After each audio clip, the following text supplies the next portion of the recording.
बुराई का अंत और सच्चे प्यार की जीत। सुरेश मुंबई की एक कंपनी में फाइनेंस ऑफिसर था और अपनी मैरिज के बाद नया नया एक चॉल पर शिफ्ट हुआ था। वह अपनी पत्नी के साथ काफ़ी खुश था। सुरेश दिन में ड्यूटी करता और शाम होते ही दोनों घूमने निकल जाते। रात होते ही पति पत्नी अपनी रातें रंगीन करते। सुरेश की पत्नी तारिका बहुत ही खूबसूरत थी और शादी के बाद तो पति के साथ रहते रहते दिन प्रतिदिन और भी खूबसूरत होते जा रही थी। जवान मर्द अक्सर तारिका को ऊपर से नीचे तक घूरते रहते और पूरी तसल्ली से उसकी शारीरिक बनावट का जायजा करते।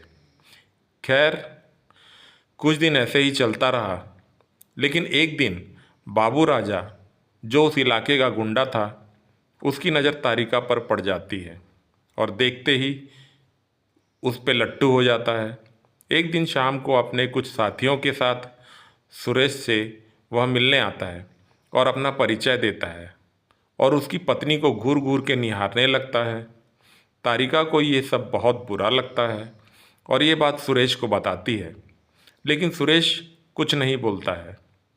धीरे धीरे बाबू राजा सुरेश के यहाँ बिना वजह आना जाना शुरू कर देता है।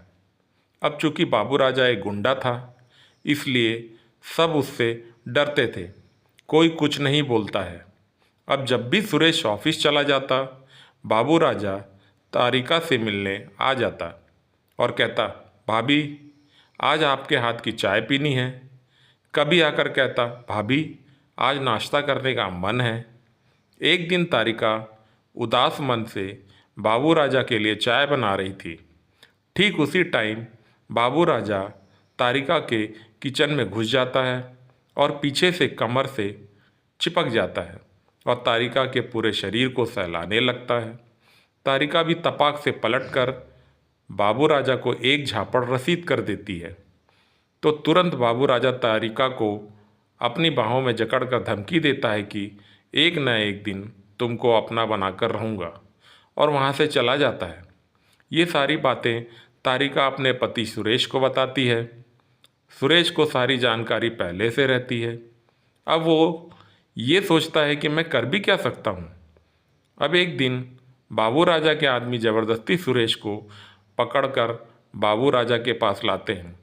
तो बाबू उसे धमकी देकर बोलता है कि चुपचाप अपनी बीवी को एक सप्ताह के लिए मेरे पास छोड़ दो, नहीं तो अंजाम तुम दोनों की मौत होगी और मरने से पहले तुम्हारी पत्नी के साथ अपने सारे साथियों से बलात्कार करवा दूंगा।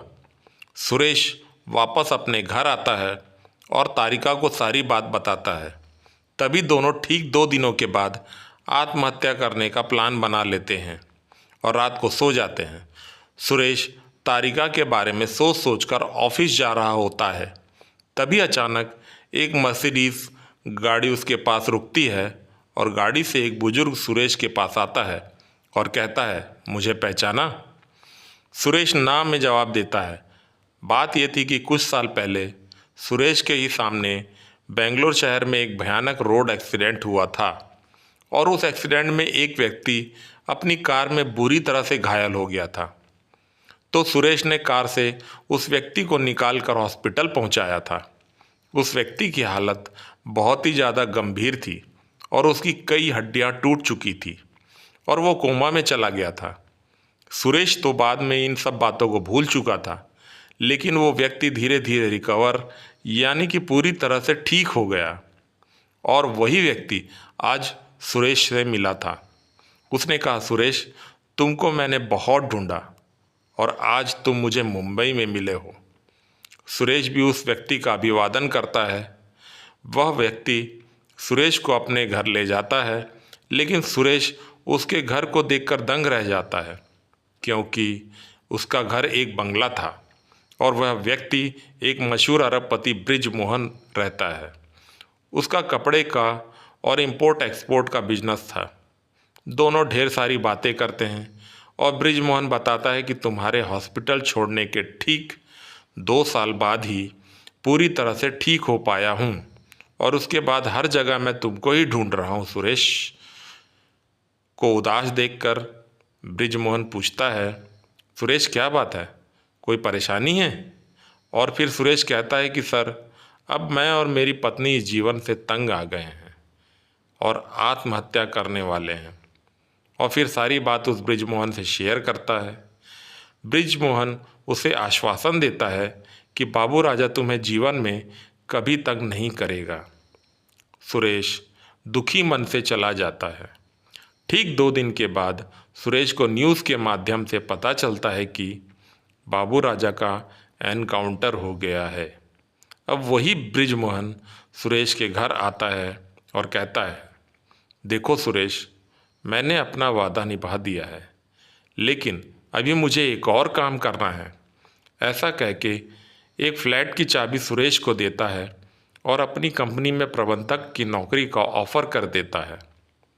सुरेश भी मना नहीं कर पाता है और इस प्रकार सुरेश के द्वारा एक अच्छा कार्य करने के बदले ईश्वर की कृपा से उसका जीवन खुशियों से भर जाता है। The end.